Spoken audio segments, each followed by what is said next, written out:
Ladies and gentlemen, mari kita saksikan sukses story dari Ibu Novi dan Bapak Didit.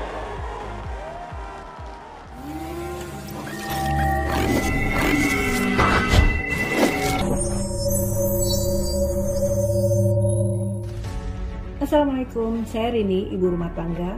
Saya adik kandung dari Pak Didit Eko Ardianto. Dulunya Pak Didit itu pemalu, apalagi ketemu banyak orang. Tapi sekarang Pak Didit menjadi pemimpin yang hebat, yang besar, yang luar biasa. Sukses untuk Pak Didit.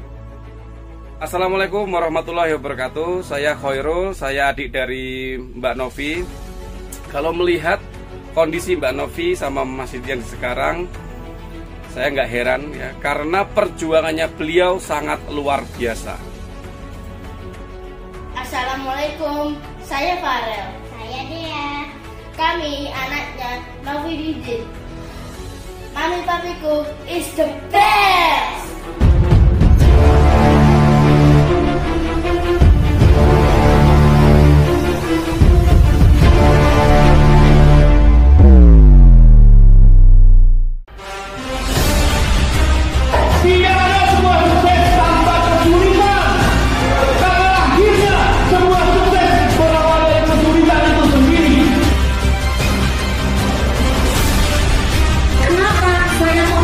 Bergabung di PTBS karena Bapak Ibu, saya yakinnya sekaya-kayanya saya, sekaya-kayanya Bapak Ibu semua di sini, belum tentu Bapak Ibu bisa mengkayakan orang lain.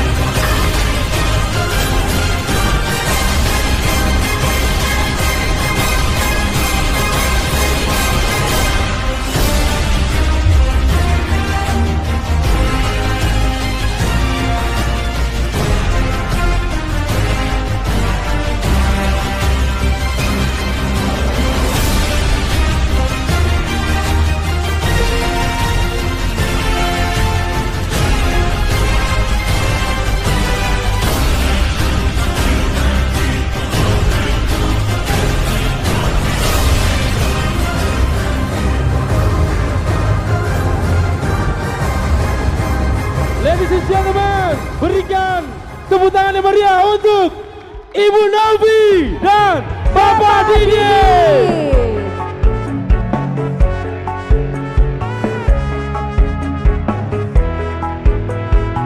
Mitra PTBS di seluruh Indonesia, apa kabar? Orang semangat, orang bahagia akan cepat meraih impiannya. Apa kabar? Terima kasih. Sekarang kita nyanyi dulu.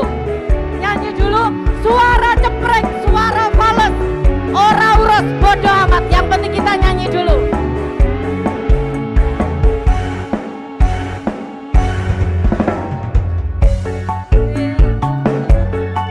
Jangan pikir maraimu man, gope jamur go nembah wage, pantang mundur terus nyambut gawe, pantang mundur terus nyambut gawe. Babe tuku ketan, iki cerita anak rantauan, rawit pedes tenan, golek duit kanggo masa depan, golek duit kanggo masa depan. Kesebut listroni, dan ada bojo, tuku donat nang Kalimantan, tetep semangat kanggo masa depan, tetep semangat kanggo masa depan. Hei. Terima kasih, terima kasih, terima kasih. Tetap semangat, tetap bahagia. Mitra PTBS seluruh Indonesia, apa kabar? Yang di pojok sana, belakang, depan, apa kabar? Wah, luar biasa sekali. Saking luar biasanya, saya mau kasih hadiah. Tetap semangat, tetap bahagia. Assalamualaikum warahmatullahi wabarakatuh.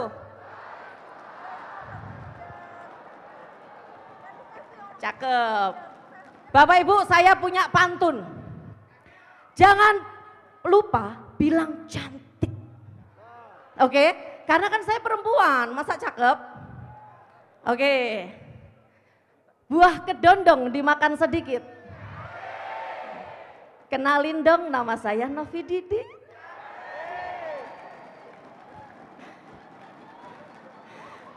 Alhamdulillah, Bapak Ibu, saya adalah anak pertama dari 3 bersaudara yang terlahir dari rahim seorang ibu yang sangat sederhana.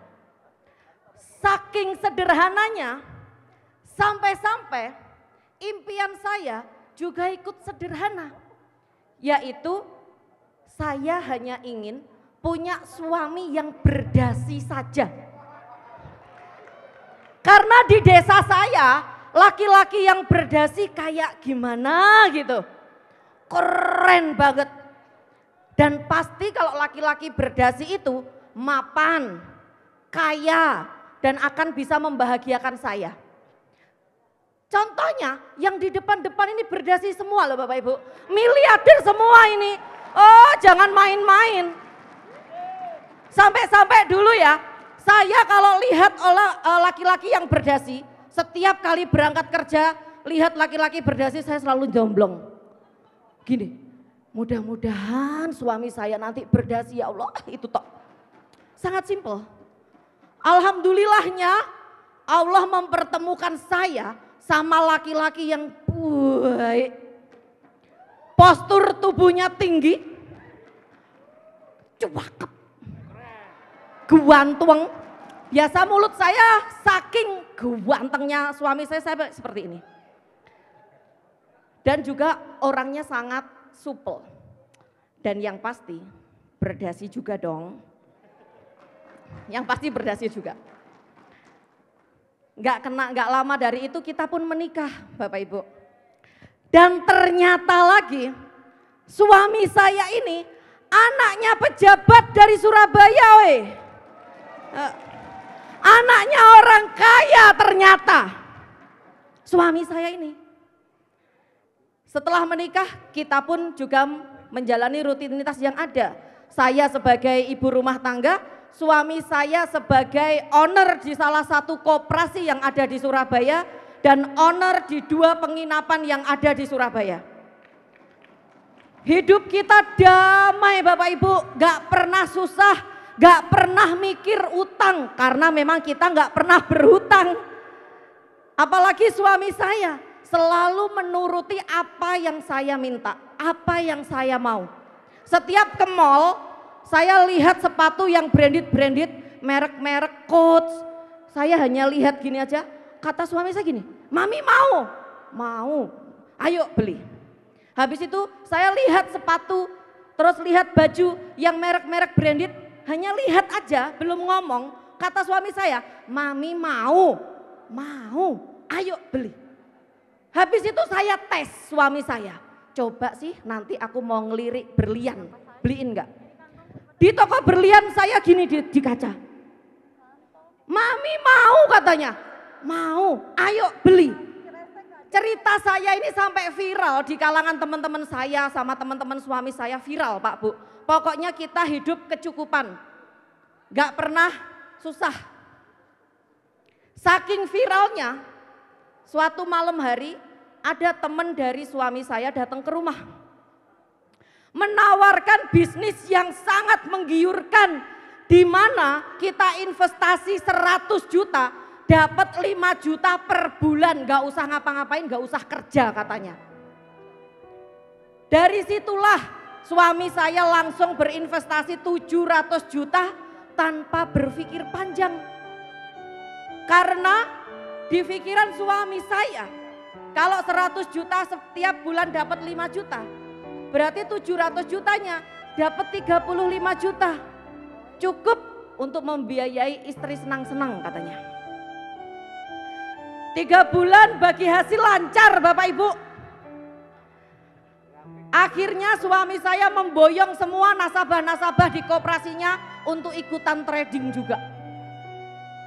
Dan juga suami saya menggalang dana ke teman-temannya hingga terkumpul 2 miliar yang ditradingkan juga. Teman-teman saya senang semua, gak ada yang gak senang. Orang gak ngapa-ngapain, gak kerja, setiap bulan dapat 5 juta. Dari situlah Bapak Ibu, saya dan suami saya berani berhutang. Dari situlah suami saya kredit mobil Yaris keluaran terbaru tipe tertinggi untuk saya pergi ke pasar.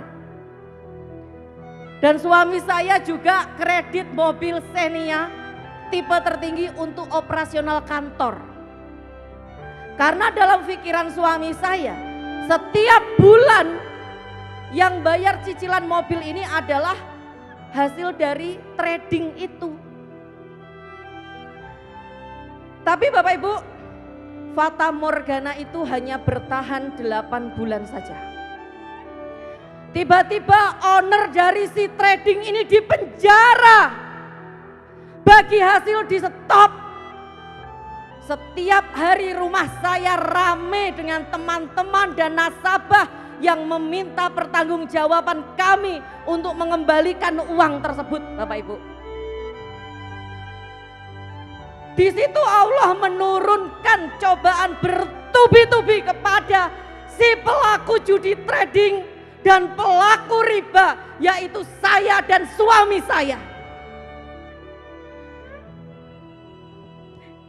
Yang pertama, Allah menurunkan derajat saya yang awalnya saya di atas hingga hancur bertubi-tubi sampai minus, Bapak Ibu. Dari rumah mewah, saya sama suami saya pergi ke kontrakan dengan membawa uang hanya 1 juta saja. Waktu itu saya dan suami saya bingung, uang 1 juta ini mau dibuat apa? Dibuat makan sebulan habis Bapak Ibu, gak cukup. Dibuat usaha apa? 1 juta. Dan berbarengan itu adik bungsu saya Mbak Lina menelpon saya bilang, Mbak, Ibu masuk rumah sakit, stroke, lumpuh, dan juga rumahnya Ibu disita bank karena 7 bulan tidak bisa bayar cicilan. Rasanya hancur Bapak Ibu. Dengan kondisi seperti itu, saya boyong ibu saya dari desa ke kontrakan saya untuk saya rawat. Suami saya setelah melihat kondisi ibu saya separah itu, saya teringat sekali suami saya bilang, Mi, mulai besok aku rela makan sehari sekali, asalkan ibu bisa minum obat setiap hari. Dan mulai besok aku akan cari kerjaan di pasar, jadi kuli panggul juga nggak apa-apa, asalkan anak-anak kita tetap bisa sekolah dan makan tiap hari. Mendengar itu gak tega Bapak Ibu saya. Andaikan waktu itu suami saya cerita ke orang tuanya, selesai sudah masalah kami, gak ada lagi penderitaan. Tapi suami saya gak enak sama saudara-saudaranya, takut dikira jadi benalu Bapak Ibu, takut membebani orang tua, takut tidak ada kepercayaan lagi dari orang tua. Akhirnya dari situ Bapak Ibu, uang 1 juta itu saya buat jualan kue singkong. Di mana malam harinya suami saya harus belanja singkong di pasar, lalu diparutnya hingga tangannya berdarah-darah. Setelah itu saya masak, subuhnya suami saya keliling dari pasar ke pasar untuk menitipkan kue singkong itu. Kami sudah bekerja banting tulang dari malam ketemu malam. Tapi itu pun tidak cukup untuk membiayai hidup kami. Jangankan buat bayar hutang Bapak Ibu, buat makan saja susah. Melihat kondisi saya seperti itu, adik bungsu saya Mbak Lina memutuskan untuk resign dari kerjaannya. Kata Mbak Lina, bantu Mas Didit Mbak, biar aku yang jaga ibu sama anak-anaknya Mbak Novi. Aku yang merawat ibu. Waktu itu adik saya yang pertama gak bisa resign Bapak Ibu. Mas Khoirul baru aja diterima kerja di perusahaan swasta. Dari situ suami saya menambah lagi profesinya sebagai supir antar jemput karyawan. Yang dimana dia harus membagi waktunya. Malam dia belanja singkong di pasar, di parutnya saya yang masak. Paginya, subuhnya dia keliling dari pasar ke pasar menitipkan kue singkong itu. Pagi dia bekerja menjadi supir sampai malam. Itu terus menerus dilakukan sama suami saya. Itu pun masih belum cukup Bapak Ibu. Yang paling teringat dalam pikiran saya Bapak Ibu, waktu malam hari adik bungsu saya bilang, Mbak, obatnya ibu habis, hanya cukup buat besok pagi. Di situ menyusul anak saya, Farel namanya, bilang, Mami, Farel udah lama sekali gak makan ayam. Farel sama adik Dea pengen makan ayam. Beli ya Mi besok? Saya bilang iya. Paginya saya pergi ke pasar Bapak Ibu, hanya bawa uang 4.000 saja. Saya beliin tempe, sampai rumah saya tumbuk tempe itu menjadi nugget. Saya suapkan ke anak saya satu persatu. Kata anak saya bilang, enak Mi ayamnya.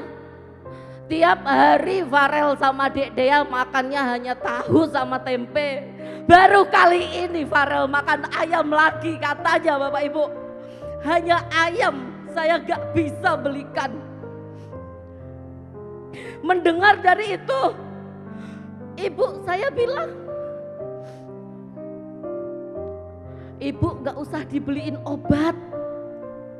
Maaf ya, Ibu sudah ngerepotin kalian. Uang buat beli obat, buat beli ayam saja, Ibu mati gak apa-apa katanya. Mendengar itu Bapak Ibu, saya langsung lari ke kamar. Saya berdoa, ya Allah bantu saya. Bantu saya ingin memerangi riba. Saya ingin membantu suami saya. Saya ingin menyembuhkan ibu saya.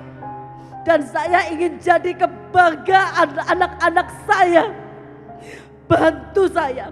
Saya tobat ya Allah. Tidak ada judi trading lagi. Tidak ada riba lagi. Bantu saya.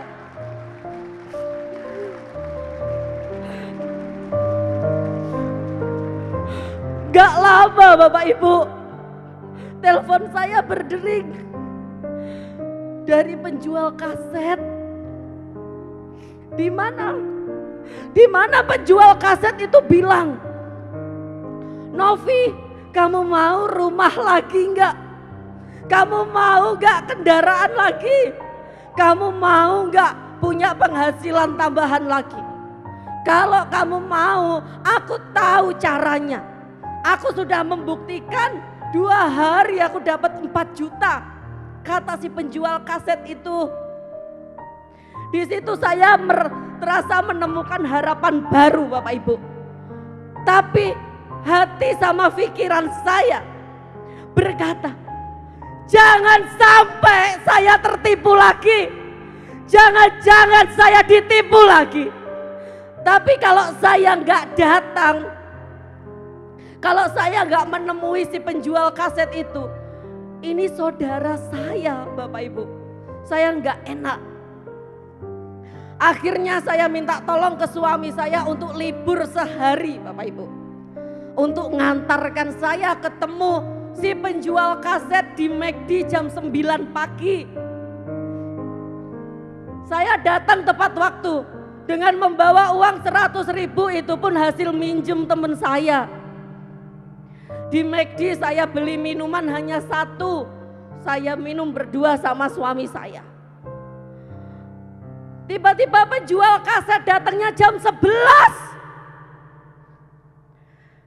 Ini kalau bukan saudara saya, tak pecel-pecel. Asli. Mana Bu Nur Hayati, Pak Didik? Mana Pak Enggar? Mana Pak Enggar? Pak, Bu, kalau boleh jujur, dulu waktu ketemuan sama Bapak Ibu semua, saya sama suami saya posisi nahan lapar. Mereka datang tiba-tiba kayak gak punya dosa, langsung minta dibeliin makan dan minum. Keterlaluan. Saya nunggu 2 jam, datang langsung minta dibelikan makan sama minum. Asli, kalau bukan saudara saya, tak pecel-pecel. Setelah itu Bapak Ibu, belum juga duduk, tangan saya ditarik sama penjual kaset.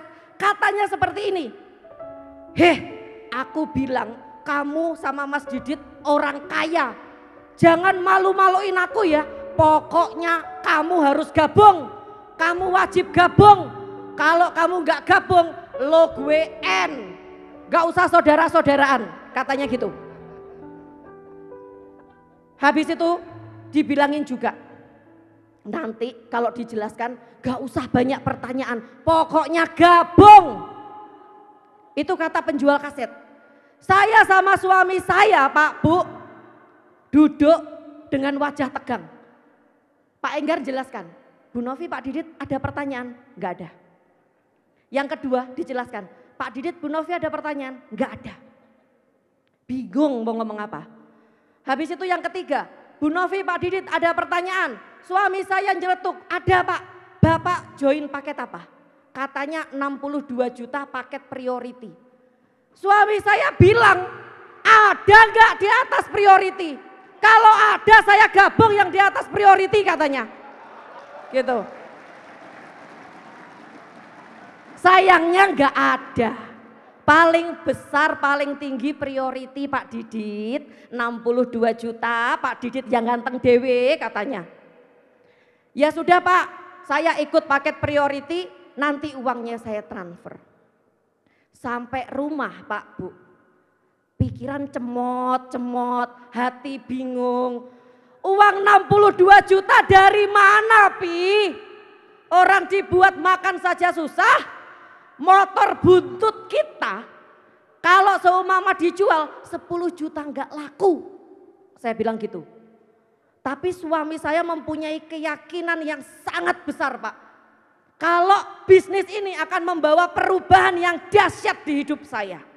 Makanya kita putuskan, saya dan suami saya memutuskan untuk berhutang sekali lagi demi melunasi hutang selamanya. Dari situ saya sama suami saya silaturahmi ke teman, ke saudara yang masih percaya sama kami. Kami pinjam uang 2 juta, 1 juta, 5 juta, hingga terkumpullah 62 juta. Kami kasih cash 62 juta. Setelah bergabung Bapak Ibu, setelah bergabung saya sama suami saya bingung. Ini mau ngapain? Ini kerjanya bagaimana? Akhirnya kami pun pergi ke teman kami menawarkan bisnis ini. Kata teman kami seperti ini, "Gak usah bisnis gitu-gituan, bisnis yang real-real aja. Kamu kalau bisnis kayak gini nanti tambah melarat," katanya. Rauros bodoh amat. Habis itu saya pergi ke saudara saya tawari bisnis ini. Kata saudara saya gini, "Mbak Novi sama Mas Didit join dulu aja. nanti kalau udah sukses baru saya join. Saya buktikan. Habis itu saya pergi lagi, bertemu orang penjual cilok Pak, penjual cilok sama Gojek. Saya tawari, bilangnya gini, saya nggak suka bisnis cari-cari orang. Saya sukanya bisnis yang pasti-pasti, sekarang kerja langsung dapat uang. Katanya, rauros, bodoh amat, hidup saya yang tahu, bukan mereka.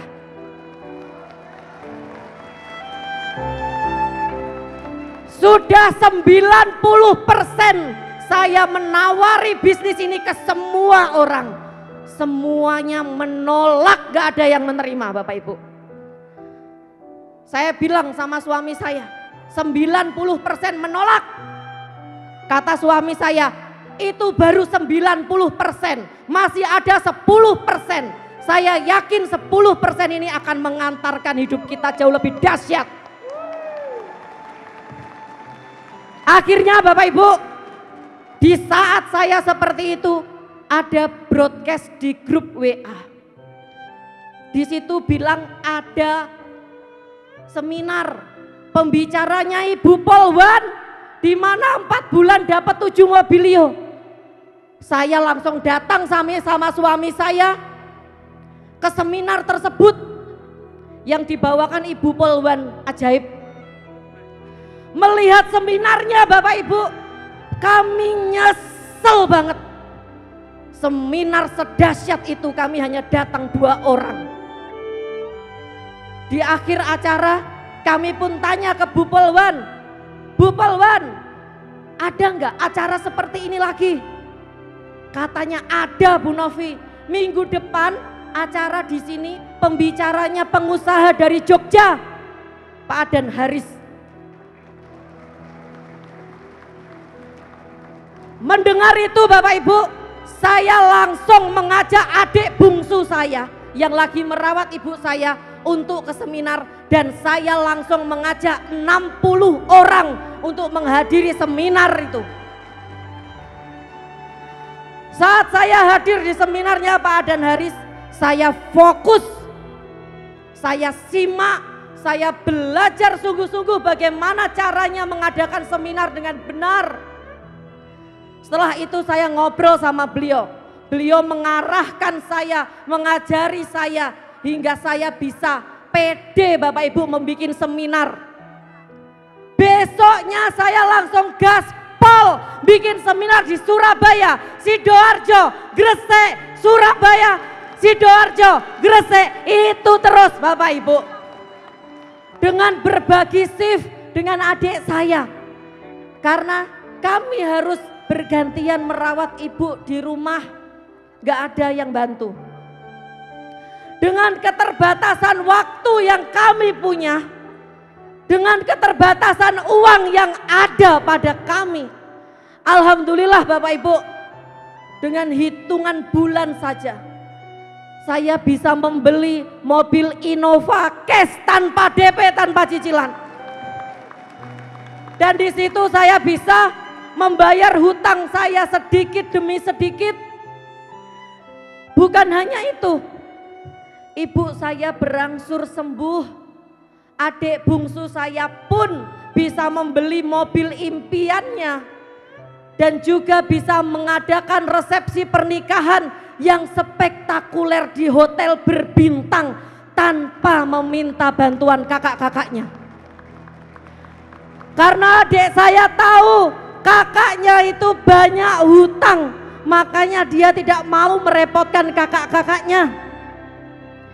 Bapak Ibu, PT BES adalah wadah yang besar. PT BES adalah tempat di mana Bapak Ibu bisa mewujudkan impian Bapak Ibu dengan cepat. Maka manfaatkanlah PT BES untuk mewujudkan impian Bapak Ibu dengan cepat. Jangan sia-siakan waktu, karena waktu adalah usia. Di mana usia tidak ada yang tahu kapan berakhirnya Bapak Ibu. Setelah beberapa bulan, tibalah adik saya melahirkan. Di saat itu adik saya telepon saya 1 jam sebelum melahirkan. Mbak, di mana? Di jalan, Dek, habis ini mau ke tempatnya sampean. Mbak, aku mau melahirkan. Doakan lancar ya. Titip anakku. Belikan perlengkapan bayi buat anakku. Dengan wajah senang saya pergi ke perlengkapan bayi sama suami saya. Setelah itu saya bergegas menuju rumah sakit. Di pertengahan jalan, adik saya yang pertama, Mas Khoirul, telepon. Mbak Novi di mana? Di jalan. Mbak, Delina meninggal. Meninggal, Dek? Iya, Delina meninggal. Mbak Novi cepat ke sini. Hancur Bapak Ibu. Hati saya hancur. Dia yang membantu saya merawat ibu saya sama anak saya. Saya pergi ke rumah sakit sambil menggendong keponakan saya yang belum sempat dilihat sama ibunya, belum sempat digendong, bahkan disusui.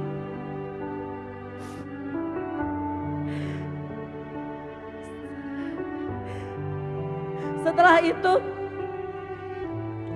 saya mengantar jenazah adik saya ke pemakaman terakhirnya. Di situ saya melihat makam adik saya. Terasa ada yang berbisik di telinga saya, Bapak Ibu. Novi, lihat makam adik kamu. Andaikan yang di dalam situ kamu sama suami kamu, siapa yang akan bayar hutang-hutang kamu? Apakah anak kamu yang masih kecil-kecil? Apakah ibu kamu yang baru sembuh dari stroke-nya? Melihat itu Bapak Ibu, terasa terngiang-ngiang di telinga saya. Saat itu saya sama suami saya langsung gaspol meningkatkan frekuensi seminar saya di setiap kota, Bapak Ibu. Saya meningkatkan seminar saya hingga anak saya tanya, "Mami kerja cari apa?" Kata anak saya, "Mami kerja untuk kakak sama adik." Kata anak saya, "Kakak gak mau uang, kakak mau mobil kayak punya Yangkong, Mi, yang atapnya bisa dibuka. Nanti beli 2 ya, Mi, 1 buat kakak, 1 buat adik," katanya. Saya bilang, "Doakan Mami sama Papi, sebentar lagi Mami akan bisa mewujudkan itu." Saya tingkatkan frekuensi saya, seminar di kota-kota, Bapak Ibu. Alhamdulillah PT BES mewujudkannya. Saya bisa beli mobil DFSK Glory warna putih dan Pajero Sport warna hitam sesuai impian anak saya. Di situ anak saya bilang, "Mi, ayo ke rumah Yangkong yuk. Kita tunjukkan sekarang kakak gak naik motor lagi. Sekarang kakak sudah punya mobil bagus kayak punya Yangkong." Akhirnya kami pun pergi ke rumah bapak mertua saya, Bapak Ibu. Sambil membawa BPKB DFSK Glory dan Pajero Sport Cash, Bapak Ibu. 2 BPKB kami bawa dengan lantaran ingin menunjukkan ke orang tua kami yang selama ini kami belum sempat membuat bangga.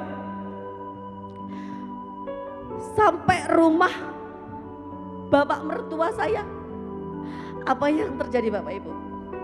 Allah berkehendak lain. Bapak mertua saya pun juga meninggal karena sakit. Di situ, Pak Bu, melihat makam bapak saya, terasa ada bisikan dari bapak saya, "Novi, bapak pergi ya, nitip ibu ya, bahagiakan ibu, jaga ibu, bikin bangga ibu, kamu harus bersatu sama Mas Didit, jangan bikin ibu menangis," katanya. Dari situ Bapak Ibu, saya sama suami saya bangkit lagi untuk meningkatkan seminar pelatihan pembinaan, dan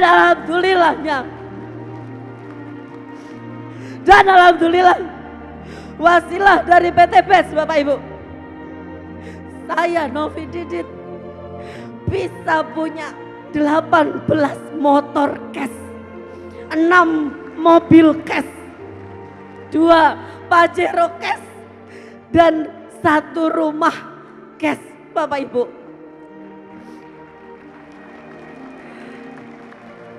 Dari situ saya bisa membangunkan rumah ibu saya. Saya bisa melunasi hutang ibu saya. Sebelumnya saya ucapkan terima kasih yang tak terhingga kepada Pak Febrian Agung selaku owner yang membuat program sedahsyat ini Bapak Ibu. Saya ucapkan terima kasih juga kepada PT BES yang sudah menjadi wadah besar buat saya. Saya ucapkan juga terima kasih banyak kepada Bapak Adan Haris, kepada Ibu AKP Rini yang sudah mementori saya hingga saya bisa berdiri di sini. Saya ucapkan terima kasih kepada Bu Nur Hayati, Pak Didi yang sudah mengenalkan bisnis ini. Dan terima kasih juga kepada leader-leader yang tidak bisa saya sebut satu persatu. Bapak Ibu, PT BES adalah wadah yang besar. Saya adalah salah satu bukti di mana PT BES bisa diwariskan. Walaupun adik kandung saya, adik bungsu saya sudah meninggal Bapak Ibu, tetapi ID-nya di PT BES masih tetap hidup. Ini orang mati bisa menghidupi yang hidup. Jangan sampai yang hidup tidak bisa menghidupi yang hidup.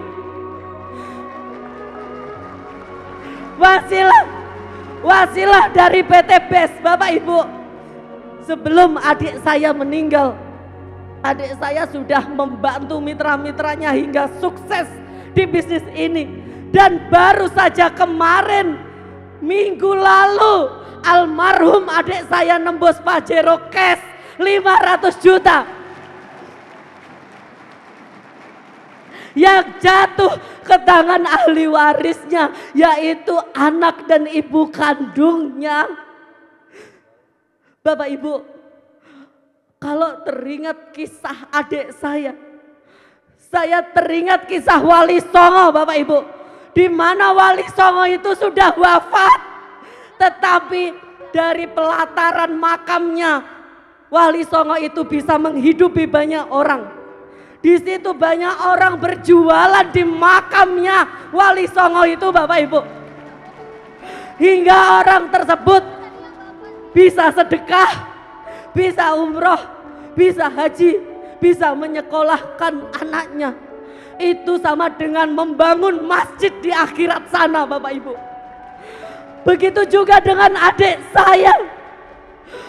Adik saya meskipun sudah meninggal, bonus-bonusnya tetap jalan hingga bisa mengumrohkan orang tuanya tanggal 11 Oktober besok Bapak Ibu. Bapak Ibu, waktu tidak ada yang tahu kapan berakhirnya.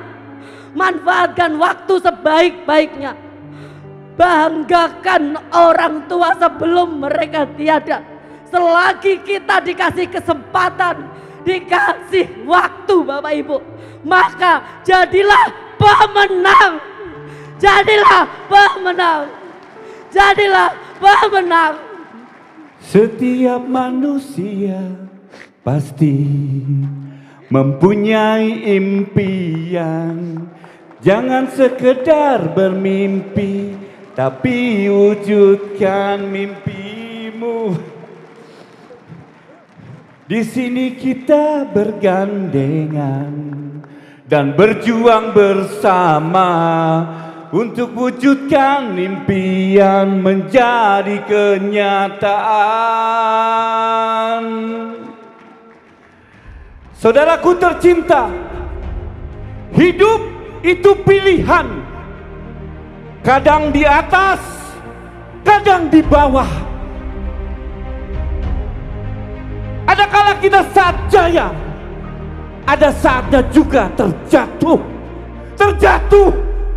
Dan tidak ada seorang pun yang bisa menghindar dari masalah dan kesulitan dalam hidupnya. Karena masalah dan kesulitan itu akan selalu ada. Selalu ada. Seberat apapun masalah itu, seberat apapun kesulitan itu, jangan pernah menyerah. Jangan pernah menyerah. Dan jangan takut untuk kembali bermimpi besar. Jangan takut saudaraku untuk kembali bermimpi besar.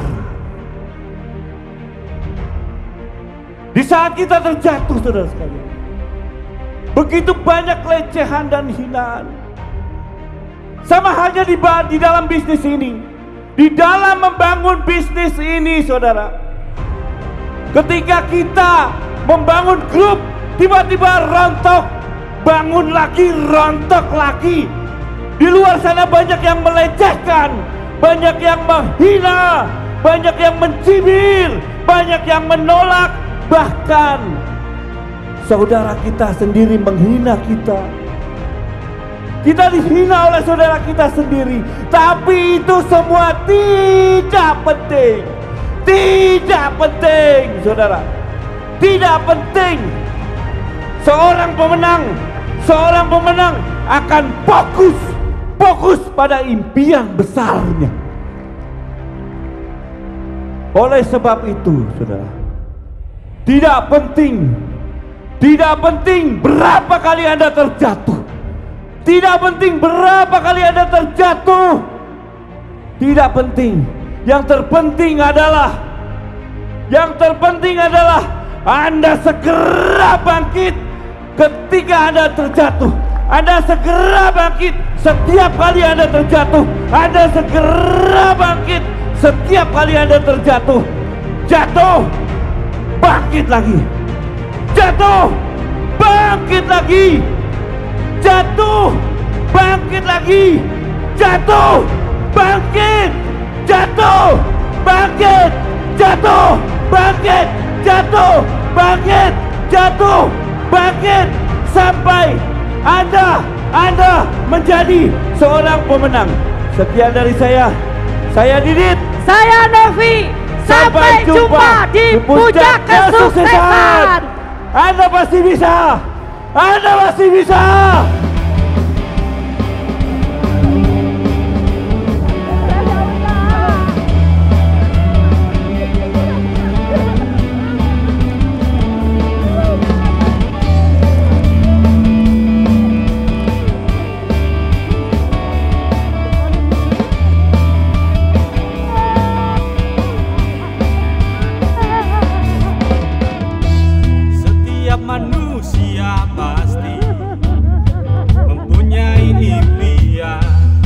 Luar biasa sekali tentunya sukses story dari Mbak Novi dan juga tentunya Pak Didit Karati, menjadi inspirasi dan juga tentunya menjadi sebuah pelajaran penting, pelajaran besar buat semua mitra sukses. Betul, tentunya Smart people yang hadir hari ini. Iya, tentunya Zazie, bahwa perjalanan itu merupakan suatu yang harus kita lewati. Tetapi kesuksesan tidak akan pernah terlewati apabila kita berusaha dengan sekuatnya. Jatuh, bangkit lagi. Jatuh, bangkit lagi. jatuh, bangkit lagi, jatuh, bangkit lagi. Luar biasa.